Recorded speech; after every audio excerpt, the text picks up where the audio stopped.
कभी न कभी आपने रात को आसमान को देखकर ये तो सोचा होगा कि इतने सारे सितारे होने के बाद भी हमारी गैलेक्सी में कहीं लाइफ एग्जिस्ट क्यों नहीं करती।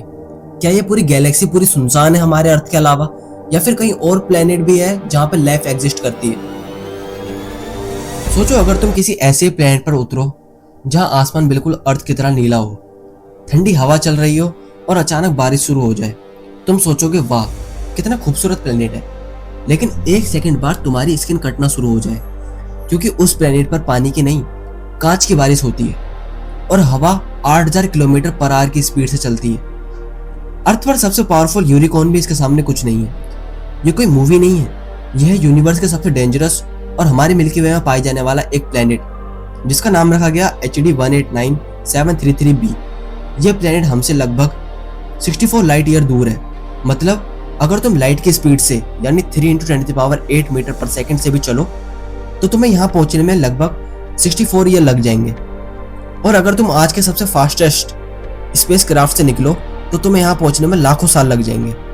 लेकिन साइंटिस्ट ने ये देखा कैसे? 1995 के बाद एस्ट्रोनॉमर्स ने हजारों एक्सोप्लैनेट डिस्कवर करे, लेकिन 2005 में एक टेलीस्कोप ने अजीब प्लैनेट डिटेक्ट किया। उसका नाम रखा गया HD 189733b। शुरू में तो बस एक ऐसी एक्सोप्लैनेट लग रहा था, लेकिन जब साइंटिस्ट ने इसका एटमॉस्फेयर को स्टडी किया तो सब हैरान रह गए। यह प्लैनेट दिखने में तो बिल्कुल नीला लगता था, बिल्कुल अर्थ की तरह, लेकिन धोखा यही है। अर्थ का नीला दिखने का रीजन है अर्थ में प्रेजेंट बड़े बड़े ओशंस, लेकिन HD 189733b में तो कोई ओशंस ही नहीं है, तो वो नीला क्यों दिखता है? क्योंकि उसके एटमॉस्फेयर में सिलिकेट के पार्टिकल सनलाइट को स्कैटर करते हैं और वही पार्टिकल बाद में ग्लास रेन में कन्वर्ट हो जाते हैं। इमेजिन करो तुम अम्ब्रेला लेकर बाहर निकले, लेकिन आसमान से पानी की जगह हजारों छोटे कांच के टुकड़े गिरने लगे और सिर्फ गिरी नहीं 8000 किलोमीटर पर आवर की स्पीड से तुम्हारा पीछा करने लगे। ये स्पीड एक फाइटर जेट से भी कई गुना ज्यादा है। इसीलिए इस प्लेनेट पर कोई लाइफ एग्जिस्ट नहीं करती और कोई भी इतने हार्श एटमॉस्फेयर में सर्वाइव नहीं कर सकता। ये अपने प्लेनेट से ही बहुत पास है, इतना पास कि सिर्फ 2.2 अर्थ डेज में ही अपना एक ऑर्बिट कंप्लीट कर लेता है। इसका मतलब वहां का एक साल अर्थ के 2.5 दिन के बराबर है। और इसका एक साइड हमेशा अपने स्टार की तरफ और दूसरी साइड हमेशा अंधेरे में। इसी वजह से दोनों साइड में टेम्परेचर का भी बहुत बड़ा डिफरेंस है, और इसी डिफरेंस की वजह से यहाँ की हवा की स्पीड भी 8000 किलोमीटर पर आवर की हो गई है। इस प्लेनेट पर ना ऑक्सीजन, ना सॉलिड सरफेस, ना पानी और ना ही नॉर्मल वेदर है, और ऊपर से ग्लास रेन। मतलब ये प्लेनेट पूरा एक नर्क की तरह है जहां पे कोई लाइफ एग्जिस्ट नहीं कर सकती।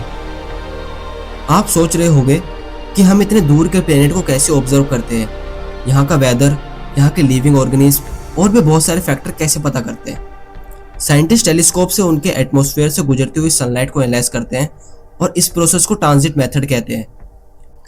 और हर गैस पार्टिकल की लाइट को अलग तरीके से ऑब्जर्व करते हैं और इसी टेक्निक से हमें उसके एटमॉस्फेयर के बारे में क्लूज मिलते हैं। ये एक तरह का कॉस्मिक फिंगरप्रिंट होता है। And we all know that कि हमें यूनिवर्स से हर बार एक नया सरप्राइज और मिस्टीरियस चीज देता है। कभी लावा का समुद्र, कभी अंधेरे से भी काला प्लेनेट, और कभी ऐसा प्लेनेट जिसका आसमान तो बहुत खूबसूरत है लेकिन बारिश मौत बनकर गिरती है। और सबसे इंटरेस्टिंग बात, ये तो सिर्फ एक ही प्लेनेट है, ना जाने हमारी गैलेक्सी में और कितने प्लेनेट है जो अपने स्टार का चक्कर लगा रहे हैं। कितना अच्छा लगता है ना ऐसे खूबसूरत गैलेक्सी को ऑब्जर्व करना। और अगर आपको स्पेस और यूनिवर्स के ऐसे मिस्टीरियस फैक्ट पसंद हैं तो चैनल को सब्सक्राइब करना मत भूलना, क्योंकि हम सिर्फ फैक्ट नहीं, यूनिवर्स के सबसे इनक्रेडिबल कहानियां लेकर आते हैं। जय हिंद, जय भारत।